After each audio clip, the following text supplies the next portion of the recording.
Okay, so we're going deep today, going right to the end. To the end. The end of a life.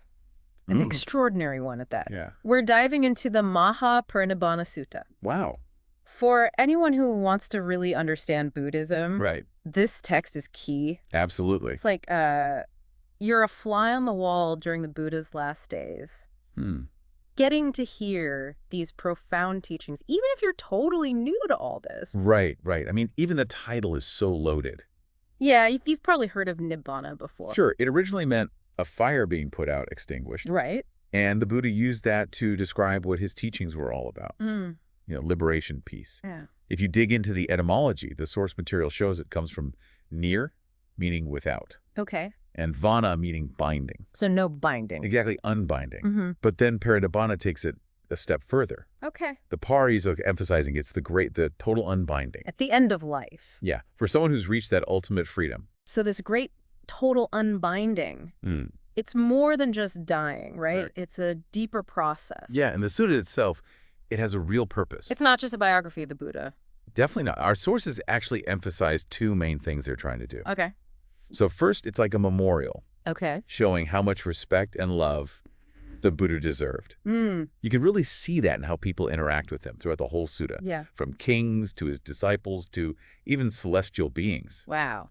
And then second, it really stresses that you have to keep these good traditions alive. The Dhamma, his teachings, and the Vinaya, the rules for monks and nuns. So it's saying, hey, here was this amazing teacher. Right. And his wisdom is still so important. Exactly. It's got to be actively kept alive. So the story takes place as the Buddha is getting close to 80 years old. Yeah. Traveling around. Traveling to all sorts of places. What's the scene like as the Sutta starts? Well, he's with a huge group of monks. This is the Sangha, the community of monks and nuns. Right. And he's talking with all kinds of people, from his closest followers to powerful kings. Wow. And this journey isn't just physical, right? Right. He's still teaching and guiding everyone around him. Even as he's nearing the end of his life. Exactly. The first event that happens is pretty striking. Yeah. This king who's got war on his mind, King Ajatasattu's inquiry. You know what's so interesting? What's that? It's the contrast. Okay.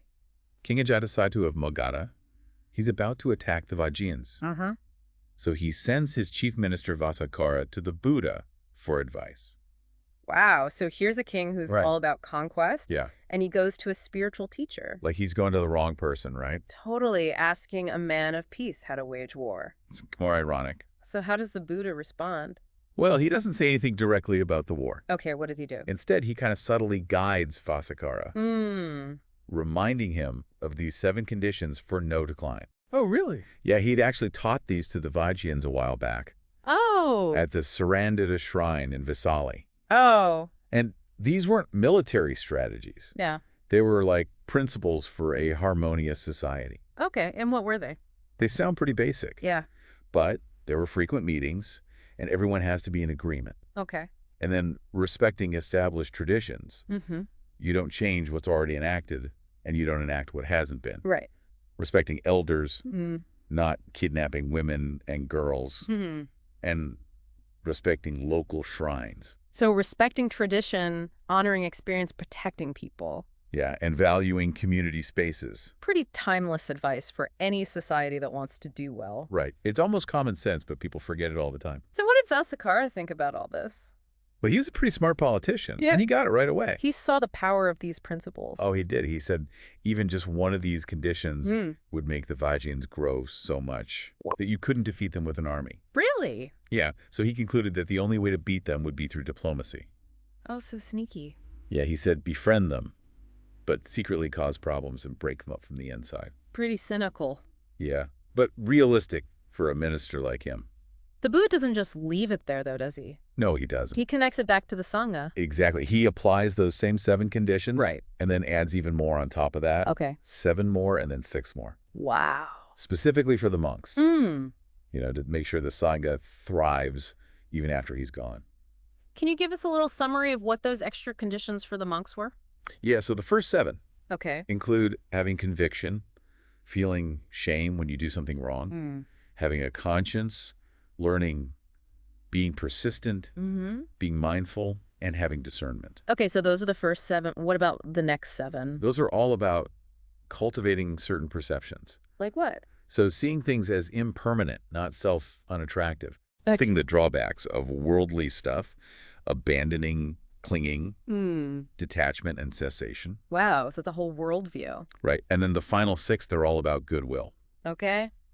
Bodily, verbal, and mental towards other practitioners, both openly and in private. So the message is super clear. Right. If you want to thrive, whether it's a nation or a spiritual community, upholding positive principles is essential. Exactly. Okay, so the sutta follows the Buddha on his journey.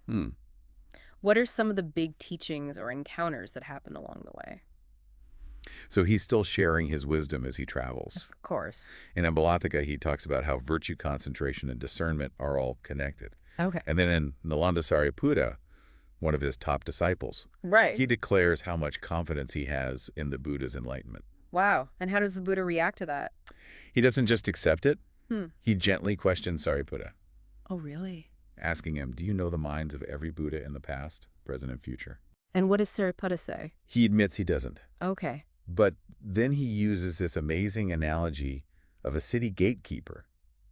He says the gatekeeper might not know everyone who comes in, but he knows they all have to pass through the gate. Yeah.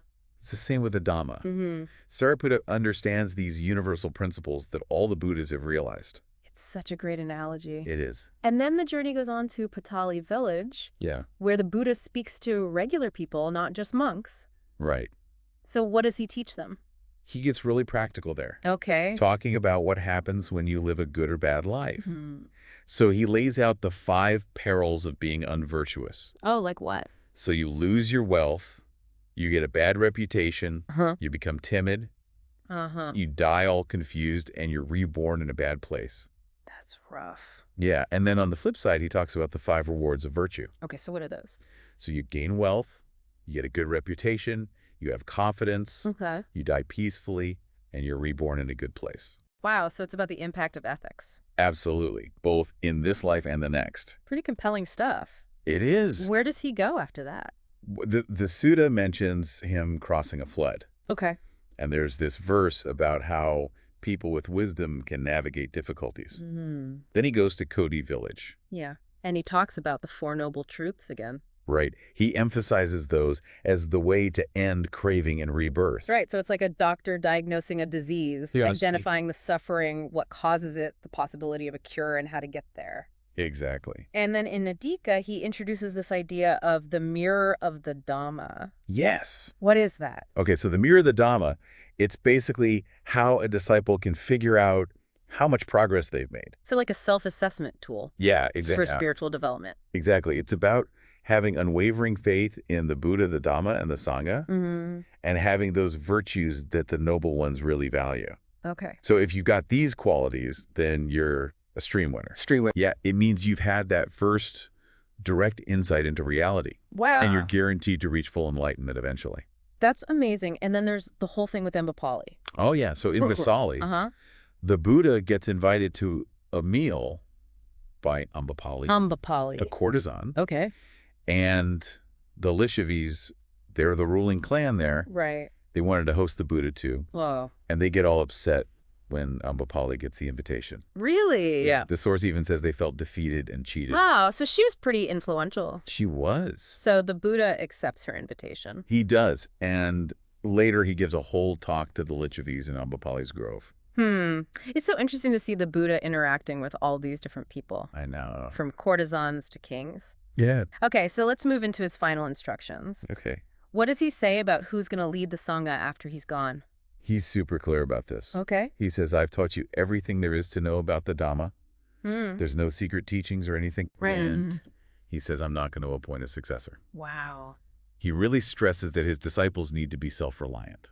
That seems to be a theme that comes up a lot. It does. What kind of advice does he give them about that? He tells them to live with themselves and the Dhamma as their refuge. Okay. And he mentions the 4 establishings of mindfulness. What are those? So focusing mindfully on your body, feelings, mind, and mental qualities. That's how you cultivate that inner refuge. So the responsibility for reaching liberation, it's on the individual? Right. Guided by the Dhamma. Exactly. Now, there's also that interesting part with Mara. What happens there? So Mara, he's like this tempting figure. Right. He asks the Buddha to attain Parinibbāna. To just end his life. Yeah. And what does the Buddha say? He refuses. He says, I'm not passing away until my disciples are ready. Okay. Until they're well-trained and confident in the Dhamma. And they can spread it and argue against opposing views. So his commitment to the Dhamma is like the most important thing. Totally. But eventually he does announce that his Parinibbāna is coming. He does at the Pavala Shrine. Okay. He says it's going to happen in 3 months. And what happens then? There's an earthquake. Wow, an earthquake right as he announces it? That's symbolic? It is. Does the Sutta say anything about why there was an earthquake? Yeah, actually, the Buddha explains that there are 8 reasons why big earthquakes happen. Okay. And some of them are connected to things a Tathagata, an awakened one, does. Like giving up their life force. Okay. And reaching Parinibbāna with no attachments left. So the earthquake is like a cosmic sign of what the Buddha's doing. Exactly. After that, we hear about the Buddha relinquishing his will to live. Yeah. Tell me about that. So at the Pavala Shrine, the Buddha makes this conscious choice to give up the desire to live longer. So he's letting go. Yeah, of those mental and physical forces that are keeping him alive. And Ananda is really important in all this, isn't he? He is, yeah. He actually begs the Buddha to stay for an eon. Wow. Like an unimaginably long time. Yeah. But the Buddha refuses not just once, but 3 times. Wow. And what does he say to Ananda? He reminds him of all these times. He hinted that he could live longer if someone asked. Really? But Ananda just didn't pick up on it. Oh, no. He even says that Ananda not asking was a wrongdoing and a mistake. That's got to be tough to hear. Yeah. Why was the Buddha so adamant about this? Well, he explains that someone who's developed these 4 bases of power, concentration based on desire, persistence, intention, and discrimination, they could live for an eon if they wanted to. So he's saying he could have stayed. Right, but he's already made up his mind. It's like he's showing how important it is to act when you get wisdom. Absolutely. Don't let those opportunities pass you by. Okay, so the story continues with more of the Buddha's final teachings. Yeah. What instructions does he give? So in Boganagar, he lays out the great standards. The great standards. Yeah, or Mahā Parinibbāna. What are those? Think of it like the Buddha's guidelines for fact-checking. Okay. You know, how to tell if a teaching is really from him or not. Right, because people could make stuff up. Exactly. So he says you got to check it against the suttas and the Vinaya. If it doesn't match up, then toss it out. Okay. But if it does, then you can be pretty sure it's the real deal. So even after he's gone, there's a way to make sure his teachings stay pure. Exactly. Okay. Okay, so we've got these big teachings. What about more personal interactions? Oh, yeah. There's that story about the water, isn't there? Right. So on the way to Pava, the Buddha asks Ananda to get him some water. Okay. And Ananda says, no way. Why? He says the stream has been all messed up by carts going through it. Oh, so it's polluted. Yeah. But then when Ananda goes back to check, it's totally clear. Really? Yeah, it's highlighting the Buddha's spiritual power. That's pretty amazing. And then there's that encounter with Pukusa Malaputa. Oh, yeah. Pukusa was a follower of Alara Kalama. And he's totally impressed by how serene the Buddha is. Like inner peace. Totally. So the Buddha was just chilling while like 500 carts went by and there was this huge thunderstorm. Wow. But he didn't even notice. So Pukusa is so blown away that he offers the Buddha these golden robes. Golden robes? Yeah. But when they put the robes on the Buddha, they lose their shine. Really? Yeah, like the Buddha's own radiance was so strong that it outshone the gold. That's a powerful image. It is. Yeah. And then when he reaches Kusinara, there are all these crazy things that happen with nature. Really? Yeah, like the twin cell trees bloom even though it's not the right season. Wow. And flowers rain down and there's this celestial music playing. Like a celebration. Yeah. But the Buddha makes it clear that the real way to honor him is to practice the Dhamma. To live a good and wise life. Exactly. All the outward stuff doesn't mean much if you're not living the teachings. And he also talks about places of pilgrimage, doesn't he? He does. He picks out 4 places that should inspire devotion. Okay. His birthplace. The place where he became enlightened. The place where he gave his first teaching. Okay. And the place where he'll reach Parinibbāna. And those are still super important pilgrimage sites today. They are. Before he passes, he takes time to acknowledge Ananda's service to him. He does. He praises Ananda for being so devoted for so long. And he points out how wise Ananda is. It's clear that Ananda was really important to him. Yeah, true companion. So now we're getting to the final hours. What happens as the Buddha's Parinibbāna gets closer and closer? So Ananda tells the people of Kusinara that the Buddha's about to pass. Okay. And they all come to pay their respects. Wow. And the last person the Buddha converts is Supada. Supada.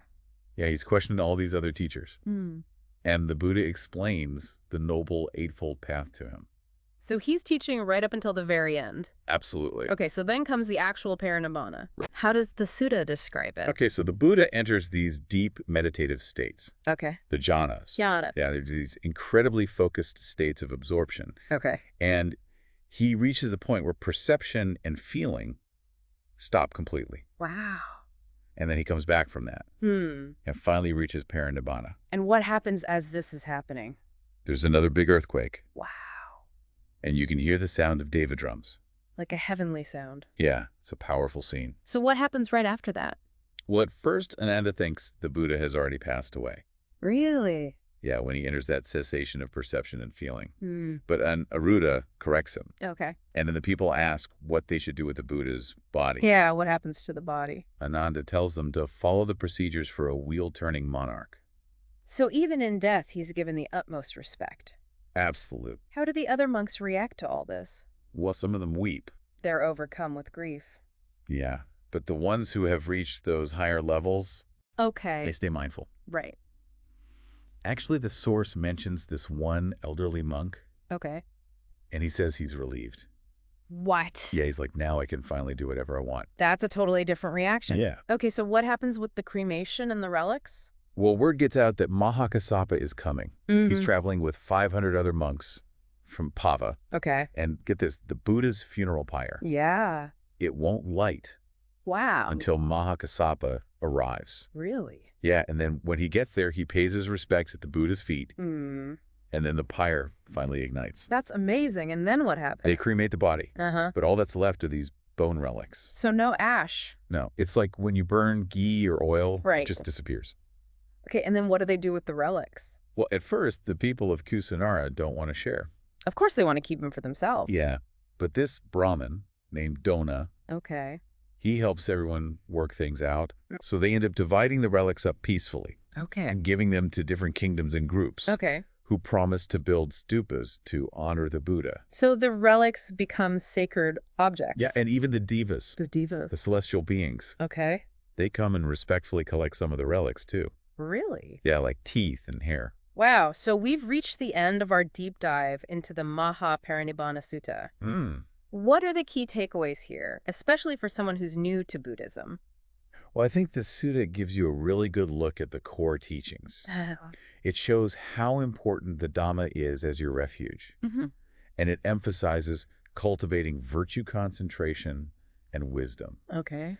And it really hits home the truth of impermanence. That everything changes. Yeah, and it highlights that advice from the Buddha about being self-reliant. Right, he wasn't about blind faith. No, he was pointing people towards self-discovery. Exactly. So the sutta is like a 2-in-1. Yeah. It's a remembrance of this incredible teacher. And it's a call to keep his legacy going by putting his teachings into practice. It's a beautiful thing. It really shows how, even though he's passed away, his teachings are still so alive. They are. So think about everything that happened around the Buddha's passing. Yeah. Kings coming to him for wisdom.